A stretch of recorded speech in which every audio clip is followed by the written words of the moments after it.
اللہ چاہتے ہیں کہ انسان اس غفلت کی زندگی سے بیدار ہو جائے. اور اللہ کیوں چاہتے ہیں؟ اپنی ذات میں بڑھوتری کے لیے نہیں کہ جی تم لوگ جب بالکل ٹھیک ہو جاؤ گے تو اللہ کا سٹیٹس تھوڑا سا اور ہائی ہو جائے گا، کہ نہیں جی جب دنیا کے سارے انسان اللہ کے فرما بردار بن جائیں گے تو اللہ کی عزتوں میں اضافہ ہو جائے گا، کہ نہیں جب ساری دنیا اللہ کو ماننے والی بن جائے گی تو اللہ رب العزت جو ہے وہ اور عظمت والے بن جائیں گے. اللہ رب العزت کی ذات میں کوئی کمی نہیں آتی، کوئی بڑھوتری نہیں آتی ہمارے کسی بھی عمل کی وجہ سے. اللہ رب العزت اس انسان کے لیے چاہتے ہیں کہ یہ غفلت کی زندگی نہ گزارے، یہ غفلت سے بیدار ہو جائے تاکہ یہ کامیاب ہو جائے. اللہ کریم ہے، وہ کسی بھی انسان کے حق میں برے فیصلے نہیں کرتا. دیکھو آپ کی زندگیاں، میں آپ کو ایک عام مثال دیتا ہوں. آپ کی زندگیوں میں کتنی پرابلمز آئی آج تک؟ ہر بندہ پرابلم سے گزرتا ہے، ہر بندہ ٹف سچویشن سے گزرتا ہے، ہر بندہ آزمائشوں سے گزرتا ہے، اور ہر بندہ بہت ساری آزمائشوں سے گزرتا ہے، رائٹ؟ اچھا مجھے بتائیں، جب ایک انسان پر کوئی آزمائش آتی ہے، جب انسان پر کوئی بیماری آتی ہے، جب انسان پر کوئی پریشانی آتی ہے، یا جب انسان پر کوئی ایسی سچویشن آتی ہے جس سے نکلنے کا اسے کوئی راستہ ہی دکھائی نہیں دے رہا ہوتا، تو جیسے یہ آتی ہے تو شروع کے دنوں میں ہماری کیا حالت ہوتی ہے؟ شروع کے دنوں میں ہم یہ سوچتے ہیں کہ اوہ ہو اب میں کیا کروں، کدھر جاؤں، کتنا مشکل لگ رہا ہوتا ہے، سب کچھ لگ رہا ہوتا ہے نا. پریشانیوں کے معاملے میں ہم اور پریشان ہو جاتے ہیں. آزمائشوں کا سامنا جب کرتے ہیں تو اتنا ڈی موٹیویٹ ہو جاتے ہیں، اتنا اپنے آپ کو گرا دیتے ہیں کہ ایسا لگ رہا ہوتا ہے کہ یہ آزمائش کبھی ختم نہیں ہوگی، ایسا لگ رہا ہوتا ہے کہ یہ پریشانی تو کبھی ختم نہیں ہوگی، ایسا لگ رہا ہوتا ہے کہ میری ہمت ہی نہیں ہے اس سچویشن کو فیل کرنے کی، یا اس سچویشن سے گزرنے کی، یا اس کو ہینڈل کرنے کی. لیکن کیا وقت کے ساتھ ساتھ اللہ رب العزت آپ کو ہمت نہیں دیتے؟ اللہ رب العزت آپ کو طاقت نہیں دیتے؟ کیا اللہ رب العزت آپ کی زندگی میں پریشانیوں کو لانے کے بعد آپ کی اس پریشانیوں کو راحت میں تبدیل نہیں کرتے؟ کیا مشکل سچویشن جس کے بارے میں آپ سوچ کر پاگل ہو رہے ہوتے ہیں کہ یہ میں کیسے کروں گا، کیا وہ حل نہیں ہو جاتی؟ ہو جاتی ہے نا. تو اللہ رب العزت انسان پر بہت زیادہ کریم ہے، بہت زیادہ مہربان ہے، بہت زیادہ اس کے ساتھ لوئل ہے، بہت زیادہ سنسیئر ہے اللہ رب العزت ہر انسان کے ساتھ. اسی وجہ سے انسان کے حق میں اللہ رب العزت کوئی برا فیصلہ نہیں کرتے. اب انسان اپنا دشمن بنتا ہے جب یہ گناہوں کے حوالے خود کو کر دیتا ہے. انسان سب سے بڑا جرم اپنے اوپر تب کرتا ہے جب یہ اسی کریم رب کو اگنور کر کے زندگی گزار رہا ہوتا ہے، جو کریم رب اسے جنت کی دعوت دے رہا ہوتا ہے، جو کریم رب لوگوں کے ذریعے سے اسے پال پوس رہا ہوتا ہے، جو کریم رب دنیا کی ساری نعمتوں کے ذریعے سے اسے لطف اندوز کر رہا ہوتا ہے، اس کی زندگی کو آسان بنا رہا ہوتا ہے. جب اسی رب کو ایک ناسمجھ انسان اگنور کرتا ہے تو یہ اپنے حق میں برا فیصلہ کرتا ہے. ایک حدیث سناتا ہوں، اس سے آپ کی سارے سوالات کلیئر ہو جائیں گے. اللہ کے نبی صلی اللہ علیہ وآلہ وسلم ارشاد فرماتے ہیں کہ میری ساری امت جنت میں جائے گی. ساری امت، اللہ کے نبی فرماتے ہیں کہ میری ساری امت جنت میں جائے گی سوائے اس شخص کے جس نے جنت میں جانے سے خود انکار کر دیا ہے. یا رسول اللہ، آپ کی ساری امت جنت میں جائے گی لیکن وہ شخص جنت میں نہیں جائے گا جس نے جنت میں جانے سے انکار کر دیا. یا رسول اللہ، ایسا کون سا شخص ہے جو جنت میں جانا پسند نہیں کرے گا، جو خود کہے گا کہ مجھے جنت میں نہیں جانا، جس کے سامنے جنت کے راستے اتنے آسان ہیں، جس کے سامنے جنت اپنے سارے دروازوں کو کھول کر اس کا استقبال کرنا چاہ رہی ہے، اور یہ کیسا عجیب شخص ہوگا جو اس کے اندر انٹر ہونے سے انکار کر دے گا. تو فرمایا کہ جو میری اطاعت کرے گا، جو میری باتیں مانے گا. اور میری باتیں کیا ہیں؟ نبی کی باتیں کیا ہیں؟ اللہ کی باتیں. نبی نے کس کی طرف بلایا؟ اللہ کی طرف بلایا. یعنی جو اللہ کی بات مانے، نبی کی اطاعت، اللہ کی اطاعت. جو میری اطاعت کرے گا، میری باتیں مانے گا، وہ تو جنت میں جائے گا. لیکن جو میری باتیں نہیں مانے گا، جو میری سنتوں پر عمل نہیں کرے گا، جو میرے لائے ہوئے دین کو فالو نہیں کرے گا، یہ ایسا ہی ہے جیسے اس نے انڈائریکٹلی جنت میں جانے سے انکار کر دیا ہو، یعنی یہ کہہ دیا ہو کہ آئی ڈونٹ انٹرسٹ نہ جنت میں، نہ آپ کی سنتوں میں، نہ آپ کے لائے ہوئے دین میں، نہ آپ کی بتائے ہوئے طریقوں میں۔ میں اپنی منمانی کرنا چاہتا ہوں، میں اپنے طریقے سے زندگی گزارنا چاہتا ہوں، میں اپنی سوچ پر چلنا چاہتا ہوں، میں آزاد رہنا چاہتا ہوں، میں اللہ کی فرما برداری نہیں اختیار کر سکتا۔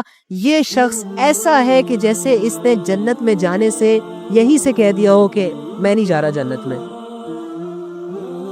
اب کوئی انسان زبان سے تو نہیں کہے گا نا کہ میں جنت میں نہیں جانا چاہتا، ظاہری سی بات ہے، زبان سے تو ہر انسان یہ کہتا ہے کہ میں نے کہاں جانا ہے بھائی، جنت میں جانا ہے، جنت میں جانا ہے، جنت میں جانا ہے۔ زبان سے تو کرسچنز بھی کہتے ہیں کہ ہم نے پیراڈائز میں جانا ہے، اور یہ جو ہے کیا کہتے ہیں اس کو، نان مسلمز بھی کہتے ہیں، وہ نرت اور سورت پتہ نہیں ان کے آپس میں کیا، کس کو عذاب کہتے ہیں کس کو، لیکن ان کی بھی یہ سوچ ہوتی ہے کہ ہم مرنے کے بعد جنت میں جائیں گے۔ لیکن کیا ان کا کفر اور ان کا شرک انہیں جنت کی انٹرنس دے گا؟ نہیں دے گا۔ تو مجھے بتائے، ہمارے نبی صلی اللہ علیہ وآلہ وسلم کی یہ حدیث سمجھنے میں کوئی زیادہ مشکل ہے کیا؟ کسی عام سے مسلمان کو، کسی ان پڑھ سے مسلمان کو سمجھ نہیں آ سکتی؟ ہمارا نبی صلی اللہ علیہ وآلہ وسلم اتنا پیارا مذہب لے کر آئے ہیں، اتنی پیاری باتیں ہمارے اندر چھوڑ کر گئے ہیں کہ یقین کریں کوئی بھی انسان اگر طلب اور دل سے اس بات کو صرف سن لینا تو سننے کے ساتھ ہی اس کی ساری ڈاؤٹس کلیئر ہو جاتے ہیں، اسے آسانی کے ساتھ سمجھ آ جاتا ہے۔ تو اس حدیث کو سمجھنے میں کیا مشکل ہے؟ میرے نبی صلی اللہ علیہ وآلہ وسلم صحابہ سے کہتا ہے کہ دیکھو میری جتنی بھی امت ہے نا، بلینز آف بلینز پیپل، یہ سارے جنت میں جائیں گے، لیکن وہ شخص جنت میں نہیں جائے گا جس نے جنت میں جانے سے انکار کر دیا۔ یا رسول اللہ، جنت میں جانے سے کون انکار کرے گا بھلا؟ جس نے میری اطاعت کی وہ جنت میں جائے گا، جس نے میری اطاعت نہ کی، جس نے میری بات نہیں مانی، یہ ایسا ہے جیسے اس نے جنت میں جانے سے انکار کر دیا۔ تو مجھے بتائیں، آج مسلمان نبی کی اطاعت کر رہے ہیں؟ مجھے بتائیں کہ آج ہمارے گھر والے نبی کی اطاعت کر رہے ہیں؟ مجھے یہ بتائیں کہ آج ہمارے گھر والوں کے دلوں میں دنیا زیادہ ہے یا آخرت زیادہ ہے؟ مجھے یہ بتائیں، چلو گھر والوں کو چھوڑیں، اپنی بات کرتے ہیں، دوسروں کو چھوڑ دیتے ہیں کچھ سیکنڈ کے لیے۔ اللہ نے پہلے ہمیں حکم دیا ہے قو انفسکم، پھر آگے وہ اہلیکم آ جاتا ہے۔ پہلے اللہ نے ہمیں تھوڑا سا جھنجھوڑا ہے، تھوڑا سا ایکٹیو کیا ہے کہ قو انفسکم، اپنے بارے میں سوچو اور اپنے آپ کو جہنم کی عذاب سے بچا لو، اپنے اعمال کے بارے میں تھوڑی سی نظر ثانی کرو، اپنے اندر تھوڑا سا جھانکو کہ تم کیا کر رہے ہو، تم کس دنیا میں رہ رہے ہو، اور اپنے اندر کے اعمال پر ذرا غور کرو، تو پھر تمہیں سمجھ آ جائے گی کہ تم زندگی کیسے گزارے ہو۔ تو اپنی بات کرتے ہیں، میں اور آپ اپنا سوچتے ہیں کہ ہماری زندگی نبی صلی اللہ علیہ وآلہ وسلم کی اطاعت کے مطابق ہے؟ کیا میری زندگی میں نبی صلی اللہ علیہ وآلہ وسلم کا لایا ہوا وہ دین کہ جس دین کے لیے صحابہ نے اپنی گردنوں کو کٹوا دیا، صحابیات نے اپنی عزتوں تک کی پرواہ نہیں کی، اور صحابہ کے بچوں نے بچپن قربان کر دیا، جوانیاں قربان کر دی، کیا وہ دین ہماری زندگیوں میں ہے؟ اللہ کا نبی جس دین کو ہم تک جس نے پہنچایا اتنی رسپانسبلٹیز کے ساتھ، ٹھیک ہے، دعاؤں کے ساتھ، وہ دین میری اور آپ کی زندگی میں کتنے پرسنٹ زندہ ہے؟ سوچیں، آپ کو آنسر مل جائے گا، آپ کو پتہ چل جائے گا کہ میں کتنے پانی میں ہوں، آپ خود کتنے پانی میں ہیں۔ آپ کو آپ کی زندگی بالکل، آپ نے تو یہ سنا نا کہ مرنے کے بعد اللہ سامنے کریں گے اور پھر اعمال نامے ہمارے سامنے آ جائیں گے۔ میں آپ کو یہ کہتا ہوں، ویسے تھوڑا سا آئیڈیا دے رہا ہوں آپ کو، ہوگا تو وہ ہوگا، اعمال نامے تو سارے سامنے آئیں گے، لیکن اگر آپ مرنے سے پہلے بھی کبھی اپنی زندگی کے بارے میں سوچیں گے تو آپ کو آپ کی زندگی ایک کمپیوٹر سکرین پر دکھائی دے گی کہ تم نے یہ کیا اور تم سٹل یہ کر رہے ہو۔ تو زندگی کو سنوارنا ہمارے اختیار میں ہے۔ اگر ہم نبی صلی اللہ علیہ وآلہ وسلم کے دین کو فالو نہیں کریں گے، اگر ہم اللہ کے احکامات پر نہیں چلیں گے، تو یہ زندگی رکے گی نہیں میرے بھائی، اس زندگی نے گزر جانا ہے۔ دیکھو آج کا دن دیا نا تمہیں اللہ تعالیٰ نے، صبح آنکھ کھولی تم نے اور یہ دیکھو رات ہو گیا۔ اب اس دن میں تم نے گناہ کیے، ثواب کیا، نیکیاں کمائی، اللہ کو راضی کیا، ناراض کیا، جس بھی سچویشنز میں یہ دن گزارا، گزر گیا آخر کار۔ اس طرح کل کا دن بھی گزر جائے گا، پورا ہفتہ بھی گزر جائے گا، مہینہ بھی گزر جائے گا، اور زندگی میں وہ دن بھی آ جائے گا جو زندگی کا آخری دن ہوگا، اور کرتے کرتے ساری زندگی بھی گزر جائے گی۔ آپ کے کسی بھی برے عمل سے آپ کے لیے زندگی انتظار نہیں کرے گی۔ آپ کے کسی بھی اچھے عمل کو کرنے کے بعد یہ زندگی آپ کا انتظار نہیں کرے گی۔ بس جلدی جلدی سے سمیٹ لو جو سمیٹ رہے اپنے لیے آخرت کے لیے، یا تو ضائع کر دو اپنی زندگیاں، اور یا اپنی قیمتی زندگیوں کو قیمتی بنا لو۔ یہ اختیار اللہ نے آپ کو دیا ہے۔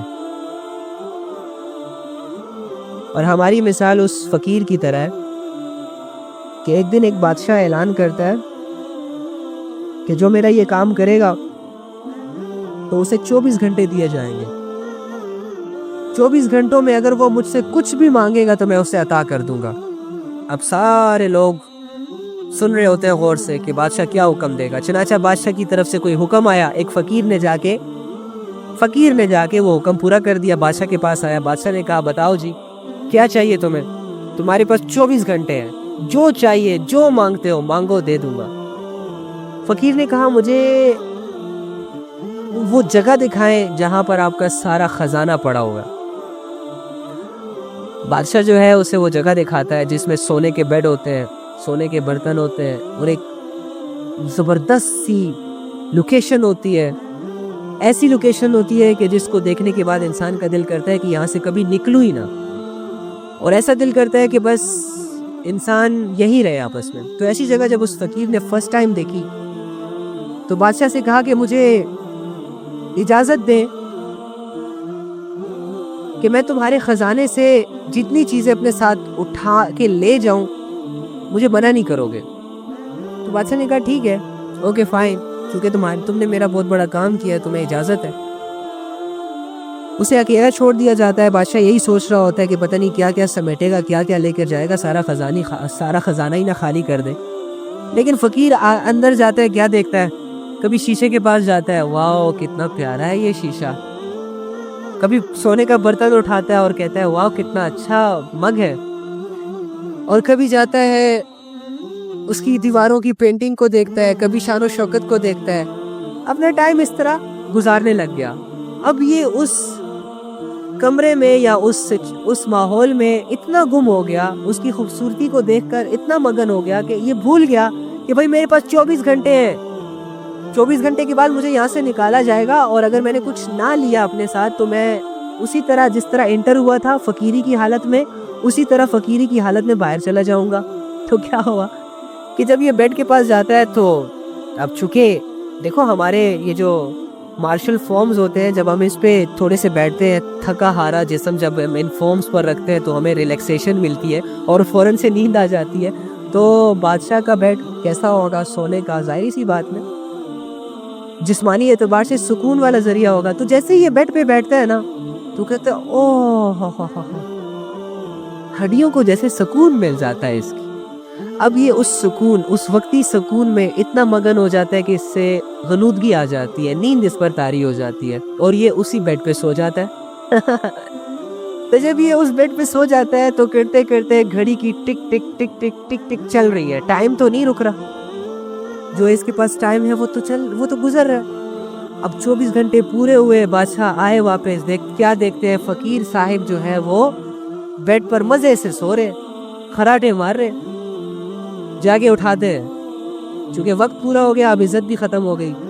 او بھائی صاحب اٹھو، وقت پورا ہو گیا، جو سمیٹا وہ لے جاؤ ساتھ، جاؤ۔ تو وہ جیسے ہی آنکھ کھولتا ہے، ارے ابھی تو میں نے کچھ لیا ہی نہیں۔ تو بادشاہ کہتا ہے اس میں ہماری تو کوئی غلطی نہیں، ہم نے تو آپ کو موقع دیا تھا، ہم نے تو آپ کو اپورچونٹی دی تھی، آپ نے اپنا وقت ضائع کیا، تو ہم کیا کہہ سکتے ہیں؟ اور اس بات پہ سارے لوگ بھی ایگری کر رہے ہوتے کہ ہاں بھائی تمہیں تو بادشاہ نے وقت دیا تھا نا، تم نے کیوں استعمال نہیں کیا اس کو قیمتی. تو وہ جس طرح خالی ہاتھ آیا ہوتا ہے اور آنے کے بعد جب اس نے اس زینت کو دیکھ کر اپنے قیمتی وقت کو ضائع کیا، تو اسی طرح جب وہ وقت گزر گیا تو وہ نکل کر فقیری کی حالت میں ہی چلا جاتا ہے، اور اس کو اس وقت نے، اس اپورچونٹی نے، اس دولت نے کوئی فائدہ نہیں دیا.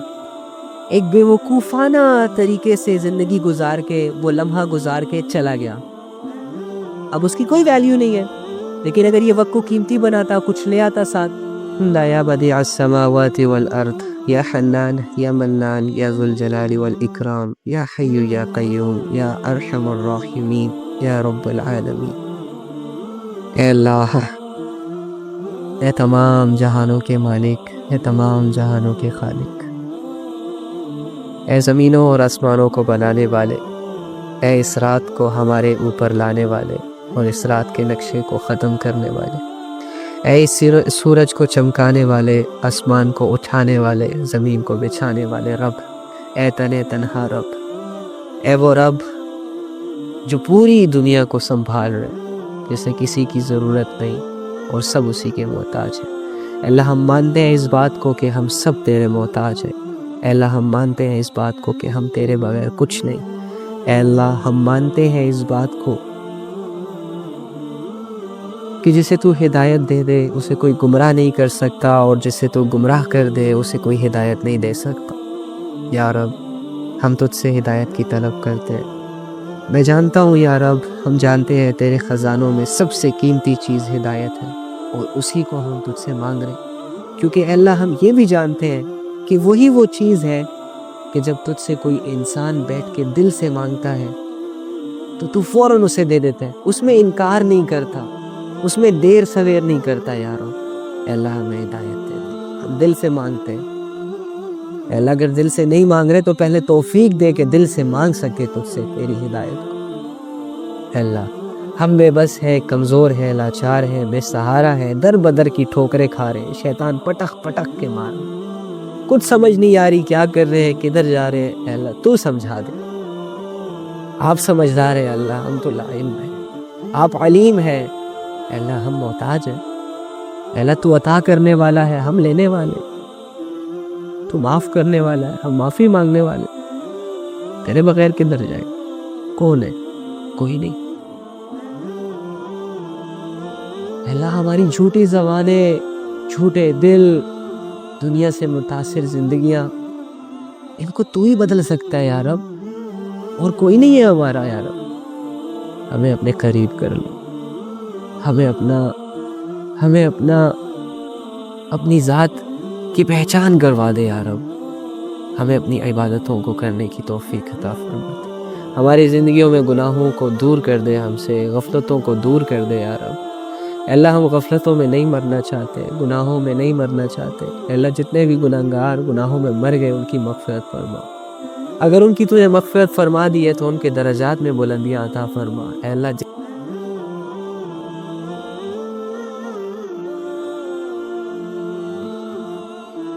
توفیق عطا فرما، اس کو بنانے کی توفیق عطا فرما. ہم سب کی زندگیوں میں موجود جتنے گناہ ہیں اس کو دور کر دے. جتنی نیکیاں ہمارے لیے مشکل ہیں اللہ ان کو آسان کر دے. ہمارے گھروں میں ہمارے والدین کی مغفرت فرما. توفیق دے کہ ہم اپنی توبہ اپنے منہ سے، اپنے دل سے تو تیرے سامنے کر سکے یا رب. اے اللہ ہمیں کسی قابل بنا دے. اے اللہ ہمیں آخرت کے عذاب سے بچا، آخرت کی ذلتوں سے بچا، آخرت کی رسوائی سے بچا. یا رب دل ویران ہے، گندگی کا ڈھیر ہے، اسے صاف کر کے ہدایت کا نور اس میں بھر دے. اے اللہ جو لوگ تجھ سے دور ہیں، تیری طرف آنا چاہتے ہیں، ان کو کوئی راستہ دکھائی نہیں دے رہا، ان کو اپنی طرف سے ہدایت عطا فرما. ان کے لیے ہدایت کے رستوں کو آسان کر دے یا رب. جن سے تو ناراض ہے ان سے راضی ہو جا، جن سے تو ناراض ہے ان سے راضی ہو جا. دنیا کی سب سے بڑی ہار انسان کی یہ ہار ہے کہ وہ تجھے ناراض کر دے، اپنے اعمال کی وجہ سے، غفلتوں کی وجہ سے، دنیا کے پیچھے بھاگ کر تجھے بلا دے. انسان کی سب سے بڑی ہار. ہم ہارنا نہیں چاہتے، ہم تجھے کھونا نہیں چاہتے. تیری ذات بہت لطیف ہے، تیری ذات بہت بہت بہت زیادہ سکون دینے والی ہے. یا رب اگر تو ہماری زندگیوں میں نہیں ہے تو ہماری زندگیوں میں ہمیں کوئی بھی چیز انسپائر نہیں کر سکے گی، مطمئن نہیں کر سکے گی. ہمیں تو چاہیے بس. اور اب تو ملنے میں بہت آسان ہے، صرف مانگنے کی دیر ہوتی ہے. جانتا ہوں. آمین یا رب العالمین. اللہ ہم سب کو اپنی محبت دے.